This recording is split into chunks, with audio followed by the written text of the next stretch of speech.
मैं बड़ी बेचैनी से एयरपोर्ट पर खड़ी जैन का इंतज़ार कर रही थी। आज पूरे 5 साल बाद जब वे दुबई से आ रहे थे, मेरी बेताबियाँ बढ़ जाने तो एक मामूली सी बात थी। अभी कुछ देर पहले ही उनका जहाज़ लैंड हुआ था। जैसे जैसे मुसाफिर बाहर निकल रहे थे, बेचैनी से मेरे दिल की धड़कनें भी बढ़ती जा रही थी। मेरा दिल इस वक्त परेशान सा होने लगा था जब तमाम मुसाफिर आ चुके थे। बस जैन ही कहीं नज़र नहीं आ रहे थे। मेरी आंखें बेचैनी से अपने पति को देखने के लिए बेताब थी और रो रही थी। वो मुझे कहीं नज़र नहीं आ रहे थे। कुछ देर बाद जैन मुझे नज़र आए। उनके साथ एक औरत को देखकर मैं हैरान हुई थी, जो जैन से हंस हंस कर बातें कर रही थी। जैन भी मुस्कुरा रहे थे। मैं झट से जैन के पास गई तो मुझे देखकर जैन की मुस्कुराहट और गहरी हो गई थी। मैं उनके पास जाकर गले लग गई। जैन ने मुझे हल्का सा हाथ लगाकर मेरी कमर सहलाई और फिर मुझे पीछे कर दिया। फिर मुझसे उस औरत का तारफ़ करवाने लगे। ये टीना है जिसके पास मैं दुबई में काम करता हूँ। ये सुनकर मैंने बड़ी गर्मजोशी से उसकी तरफ देखा और हाथ बढ़ाया, क्योंकि उस औरत की बदौलत ही तो ये सब कुछ मुमकिन हुआ था। मेरे सारे ख्वाब सच्चे हुए थे। लेकिन उस औरत ने बड़ी हैरत से मुझे सर से पैर तक देखा और मुंह टेढ़ा करके बस हाय कहने लगी। मेरा हाथ हवा में ही रह गया था। मुझे उस औरत को ऐसा रवैया अच्छा तो नहीं लगा था, लेकिन वे जैन की बॉस थी, इसलिए मैं मजबूर थी कि उसके नखरे बर्दाश्त करती। गाड़ी वापसी में जैन ने ड्राइव की थी।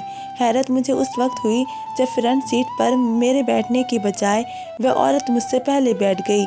मजबूरन मुझे ही पीछे की सीट पर बैठना पड़ा। घर पर मैंने हर चीज़ जैन की पसंद की बनाई थी। खाना खाने के बाद मैंने टीना नाम की औरत से कहा, गेस्ट रूम में आराम कर ले ताकि मुझे भी जैन से बातचीत करने के मौका मिल जाए।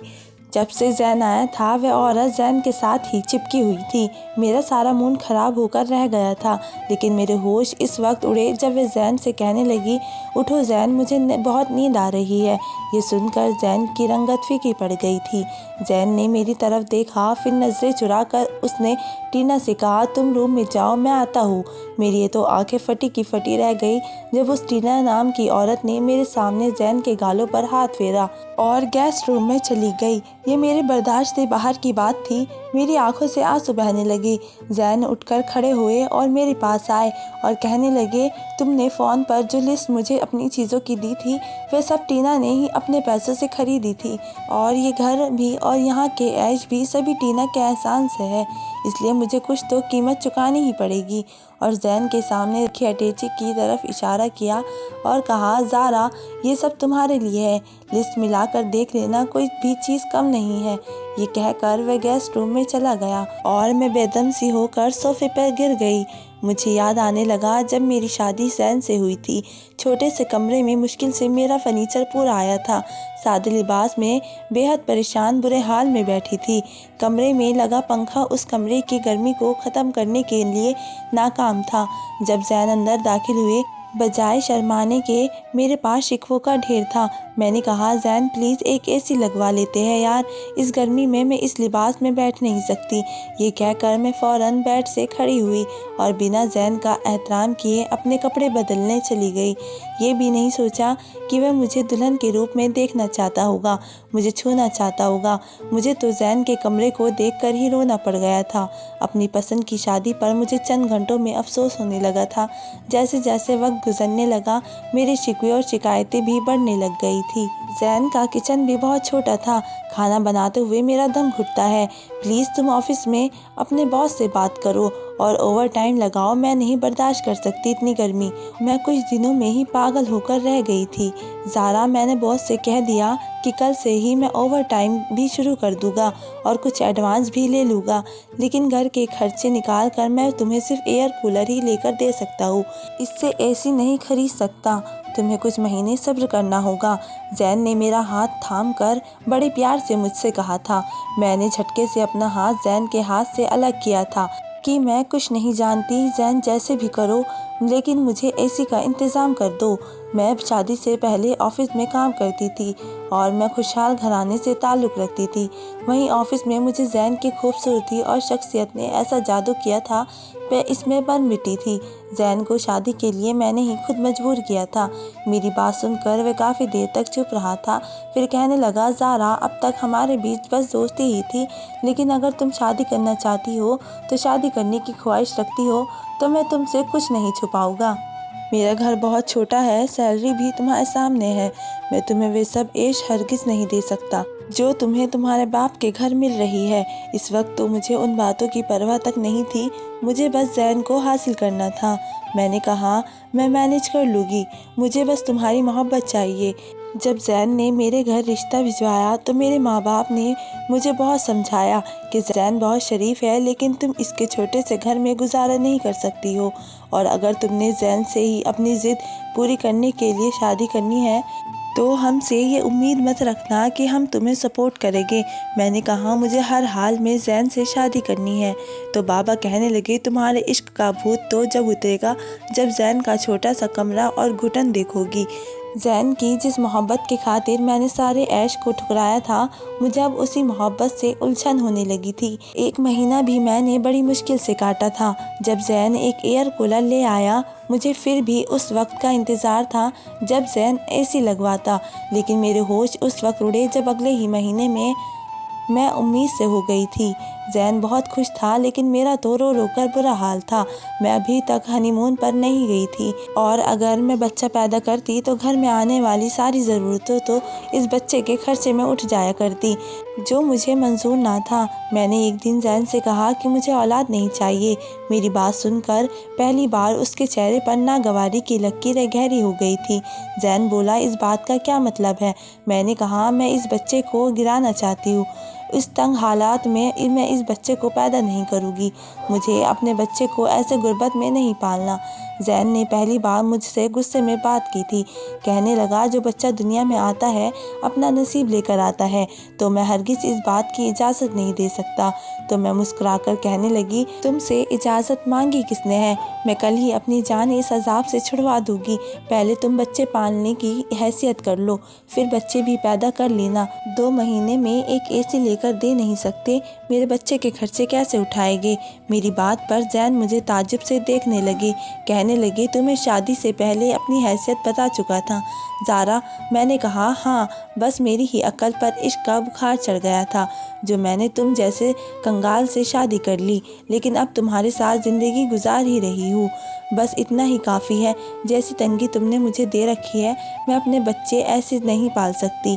बच्चे चाहिए तो और मेहनत करो, पैसे कमाओ, एक अच्छे इलाके में खूबसूरत सा फ्लैट खरीदो जिसमें हम सहूलियत से मौजूद हो, फिर मुझसे बच्चों की डिमांड करना। ज़ैन कहने लगा, मैं ओवर टाइम तक लगाने लगा। और क्या चाहती हो? तो क्या दिन रात मशीन की तरह बस काम ही करता रहूं? वह चिल्ला कर बोला। मैं उससे ज़्यादा तेज़ आवाज़ में बोली, हाँ, बन जाओ कमाने वाली मशीन। मुझे ऐसे ही चाहिए, अच्छा फ्लैट चाहिए, एक लग्जरी लाइफ चाहिए जिसकी मैं आदी हूँ।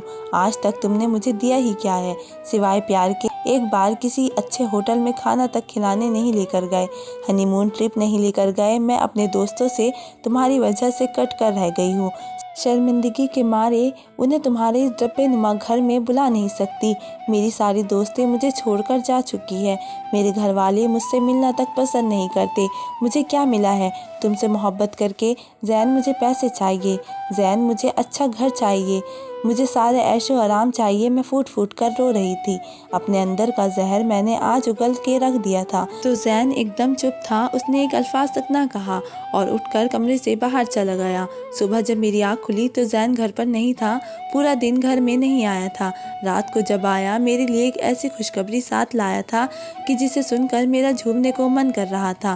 कहने लगा, उसका एक दोस्त दुबई में नौकरी करता है, वह ज़ैन को दुबई बुला रहा है, लेकिन वह 5 साल से पहले वापस नहीं आएगा। ज़ैन कहने लगा, उन 5 सालों में मुझे उम्मीद है मैं इतने पैसे कमा कर तुम्हें भेज दूंगा कि तुम्हारी सारी ख्वाहिश पूरी हो जाएगी।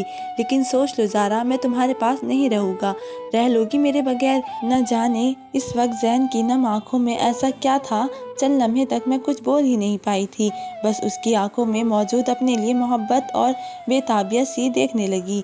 जैन मुझे टूट कर चाहता था, मैं इस बात का ख्याल न रखती थी। जैन जितनी मोहब्बत मुझसे करता है, किसी और औरत को छूना तो दूर की बात है। मैं अगर कुछ पल और जैन की आंखों में देखती तो शायद अपने फैसले पर कायम रहना मुश्किल हो जाता, और मुझे अपनी लग्जरी लाइफ बहुत प्यारी थी। इसलिए मैंने आंखें बंद की। मैंने कहा, हाँ जैन, मैं 5 साल क्या 10 साल तुम्हारे बगैर रह सकती हूँ। तुम जाओ, मेरी फिक्र मत करना। मैं छोटी मोटी जॉब कर लूँगी ताकि मेरा दिल लगा रहे। मैंने जब ये कहकर आंखें खोली तो जैन मेरे पास मौजूद नहीं थे, कमरे से बाहर जा चुके थे। 2-4 दिन में जैन अपनी पूरी तैयारी कर चुके थे। दुबई जाने से पहले जैन मुझे गौर से देख रहे थे। कहने लगे, ज़ारा, मैंने सिर्फ तुमसे मोहब्बत की है। शायद तुम्हें मेरे ना होने से फ़र्क ना पड़े, लेकिन मुझे तुम्हारे ना होने से बहुत फ़र्क पड़ता है। ये कहकर जैन ने मुझे अपने गले लगा लिया और फूट फूट कर रोने लगा। कहने लगा, मैं तुम्हें बहुत मिस करूँगा। इसके बाद वह रुका नहीं, अपनी नम आंखों पर काला चश्मा लगाए चला गया। मैं ऐसे ही देखती रह गई। वहाँ जाते ही जैन की नौकरी लग चुकी थी। उसने मुझे फ़ोन करके बताया था। जब मैंने उससे पहली कॉल की थी तो जोश में मैंने जैन से उनकी तबीयत और सफ़र का पूछने की बजाय पहला सवाल ही ये किया कि जैन, आपकी नौकरी लग गई है, तनख्वाह कितनी है? लाखों देंगे ना? वे मेरे सवालात सुनकर जहाँ जैन कुछ कहना चाहते थे वहीं खामोश से हो गए थे। मैं समझ गई थी कि शायद कॉल कट चुकी है, मगर कुछ देर बाद जैन बोले कि फ़िक्र मत करो, अब तुम्हारे तमाम ऐश पूरे हो जाएंगे, तुम्हें किसी चीज़ की कमी नहीं रहेगी। इतना कहने के बाद जैन कॉल काट चुके थे और मैं तो खुशी से उछल रही थी। मैं कई ख्याली पुलाव पकाने लगी। 1 महीने बाद जैन ने मुझे लाख रुपये भेज दिए, जिन्हें देखकर मेरी खुशी की कोई सीमा न रही। मैंने सबसे पहले तो अपने लिए एसी खरीदा और चंद ज़रूरी ऐश के साथ साथ एक काम वाली भी रख ली। कई महीने यूं ही गुजरते चले गए। जैन मुझसे बहुत कम बात करने लगे थे।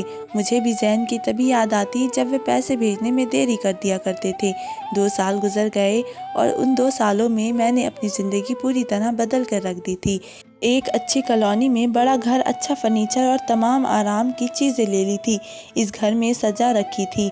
वह घर तो बिल्कुल मेरे ख्वाबों के जैसा हो गया था। मैं खुशी से सारा दिन घर में गुनगुनाती फिरती थी। सोसाइटी में भी अपनी ठाक बिठा कर रखी थी। 3 साल गुजर गए। जब मैं अब इस घर को देखती तो मुझे थोड़ा अजीब महसूस होने लगा था। जैन भी यहाँ मौजूद नहीं था और ना ही मेरा कोई औलाद थी। अगर उस वक्त मैं अपनी औलाद के खिलाफ कदम नहीं उठाती तो शायद आज मैं यूँ अकेलेपन महसूस न करती। जैन भी तो 3 सालों से वापस नहीं आए थे। मैं उन्हें जब भी कॉल करती तो वो कॉल काट देते। अगर बात करते तो बड़ी मुश्किल से 5 मिनट करते थे। मैं उनसे पूछती कि वापस कब आएंगे। मुझे उनकी बहुत याद आ रही थी, मगर जैन कहते कि अगर मैं वहाँ आ गया तो मेरा बड़ा नुकसान हो जाएगा। धीरे धीरे मुझे उलझन सी होने लगी थी।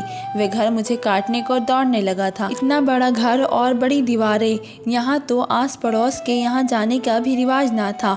अक्सर अकेले बाहर जाते हुए भी डर सा लगता था। मेरे पास तो मेरा पति भी मौजूद नहीं था जो हिफाजत कर सकता। ऐसे तैसे मैंने 5 साल बड़ी मुश्किल से गुजारे थे। एक रात घर पर चोर आ गए थे। मैं अकेली औरत और नौकरानी थी। मैंने रोते हुए जैन को कॉल की, मगर जैन ने कॉल काट दी। वे चोर घर में घुस गए थे। मैंने कपकपाते हाथों से जैन के नंबर पर मैसेज छोड़ा।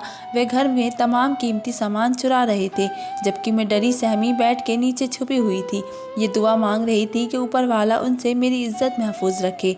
कुछ देर बाद पुलिस आ चुकी थी। गाड़ी का सायरन सुनते ही वे चोर भाग गए थे।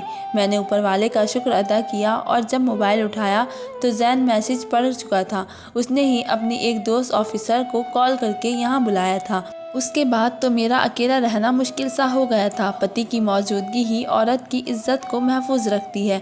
मैंने जैन को अपनी कसम दी कि वे वापस आ जाए। जैसे वे मान भी गए थे, मेरी आंखों से अब चंद आंसू निकलकर गालों पर आए थे।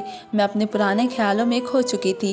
गेस्ट रूम का दरवाज़ा बंद था। मेरा पति जैन और वह औरत अंदर से, वे दोनों इस बंद कमरे में मौजूद थे। मैंने एक ठंडी सांस ली और अपने कमरे में चली आई, जहाँ बरसों मैंने जैन के पसंदीदा सफ़ेद गुलाब का गुलदस्ते से सजा रखे थे। मगर अब तो वह भी मेरी ही तरह मुरझा चुके थे। मैं बोझल कदमों से चलती हुई बिस्तर पर आई और लेट गई। सुबह मेरी आँख खुली तो मैं जल्दी से फ्रेश होकर बाहर आई। आज तो मैं जैन को अपने हाथों से उनका पसंदीदा नाश्ता बनाकर देना चाहती थी, मगर जैसे ही किचन की तरफ बढ़ी तो मेरे कदम वहीं के वहीं रुक गए। किचन में तो वह टीना खड़ी थी, जिसने अपने बालों पर रुमाल सा बांध रखा था और वह जैन का मनपसंद नाश्ता बनाकर सजा चुकी थी। हैरत की बात यह थी, वह जैन की बॉस थी और अफ्रीकन लड़की थी जिसका बिजनेस दुबई में था। उसके बावजूद वह जैन का पसंदीदा नाश्ता बनाकर तैयार कर रही थी। मुझे ठीक से याद था, शादी के बाद आज पहली बार मैं खुशी से जैन के लिए उसकी पसंद का खाना बनाने जा रही थी, मगर मैं एक सांस रोक कर रह गई। नाश्ते की टेबल पर भी जैन के साथ वे बैठकर खाना खाने लगी। कभी कभार तो वे जैन के मुंह में खुद खाना डालती और अपनी जुबान में क्या कहती, जिसे सुनकर जैन मुस्कुरा रहे थे। मेरे अंदर तो आग की भट्टी जल रही थी। मेरा हलक कड़वा हो चुका था। मैंने उन दोनों को वहीं छोड़ा और उठकर अपने कमरे में आ गई। मेरा दिल टूटा था, मेरी आंखों में आंसू आ चुके थे। मैं रोने लगी थी। शायद मुझे इस लड़की से जलन महसूस हो रही थी। कुछ देर बाद जैन कमरे में आया और मुझे रोता देखकर हैरान रह गया। कहने लगा कि मैं रो क्यों रही हूँ। मैंने बस खाली खाली नज़रों से जैन को देखा, मगर बोली कुछ नहीं। जैन समझ चुका था, इसलिए मुझे कंधों से थाम कर बोला कि वे मेरी बॉस है, मुझे जो कहे वही मुझे मानना पड़ता है और बदले में वह मुझे लाखों रुपये और महंगे तोहफे देती है, जिनकी बदौलत आज तुम्हारे पास हर ऐशो आराम मौजूद है। जैन के अल्फाज सुनने के बाद मैं मुरझाई हुई आवाज़ में बोली कि जैन, मैं आपकी बीवी हूँ, मुझे आपकी ज़रूरत है। 5 साल बाद आप मेरे पास आए हैं और जानते हैं मुझे आपकी कितनी कमी महसूस हुई थी। मैं आपसे ढेर सारी बातें करना चाहती थी। आज रात आप मेरे साथ मेरे कमरे में सोएंगे, मैं जैन को खबरदार करती बोली, जिसके जवाब में जैन एक गहरी सांस रोक कर रह गए। सारा दिन टीना जैन के साथ रहे और वे दोनों बाहर घूमने चले गए। वापसी पर टीना मेरे लिए सोने का हार भी लाई, जिसकी कम से कम कीमत भी अगर लगाई जाए तो शायद 70 से 80 लाख थी। वह तोहफा देखकर मेरी आंखों में चमक सी उभर गई थी। जैन मेरे करीब बैठा था, आज रात को मेरे साथ था, मगर टीना के लाए महंगे तोहफे को देखकर मेरी आंखें अंधी हो गई थी। मैं अपनी बातें छोड़कर बार बार उन चीज़ों की तारीफ करने लगी, उन्हें जैन को दिखाने लगी। जैन खामोश रहा और फीका सा मुस्कुरा कर वहाँ से उठ गया। जब मुझे एहसास हुआ तो अपने इस लालचीपन पर गुस्सा आया। फ़ौरन तमाम सामान अलमारी में रखा और बाहर आई ताकि जैन को वापस ला सकूं, मगर वो टीना के साथ उसके गेस्ट रूम में मौजूद था। मुझे गुस्सा आया और मैं बार बार दरवाज़ा खटखटाकर जैन को बुलाने लगी। कुछ देर बाद दरवाज़ा खुला। जैन की जगह टीना बाहर आई, जो एक बहुत गंदे लिबास में थी। उसने मेरी तरफ एक नज़र डाली और अपने पर्स से नोटों की गड्डी निकाल कर मेरे हाथ पर रख दी और फिर बोली कि दोबारा हमें तंग मत करना। इतना कहने के बाद दरवाज़ा मेरे मुंह पर बंद हो चुका था। पैसे देखकर तो मैं हर शे में बेगानी हो जाया करती थी। मैंने वे पैसे लिए और वापस अपने कमरे में आ गई। उन नोटों की खुशबू तो जैसे मुझे दुनिया के हर खुशबू से ज़्यादा अच्छी थी। एक हफ्ता यूं ही गुजर गया। जैन ने मेरे साथ मुश्किल से 2 घंटे ही गुजारे थे। मैं बच्चों की तरह उसके पीछे भागती रहती, मगर टीना हर बार हमारे बीच आ जाया करती और जैन को मुझसे दूर ले जाया करती।